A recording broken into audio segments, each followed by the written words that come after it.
Chapter 3: The Islands West of Sumatra. Part 1: Nias. The Batu Islands, intermediate between Nias and the Mentawei Islands, extends the Batu Archipelago, consisting of 50 islands of very size, surrounded by coral banks and reefs.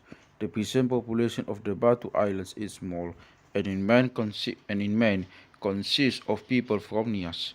The Malays are located in trading towns on the coast. The Mentawai people also are in the habit of coming to the Batu Islands for the sake of trade. The culture of the islands is similar to that of South Nias, and hence it is probably that certain trades have diffused from Nias to Siberut via this archipelago.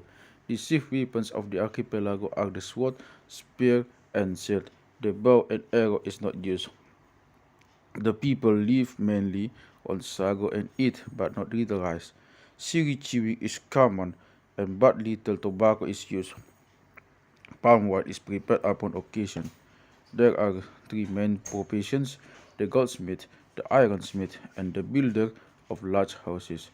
The government is of a despotic nature, and one or more villages are under a chief called Siulu, whose rank is hereditary. Money is essential to the man who accedes to office in order that he may give the necessary defense. Slavery is similar in form to that of Nias. Marriage is by purchase. As in Nias, and the marriage laws are strictly kept, adultery being punished by death.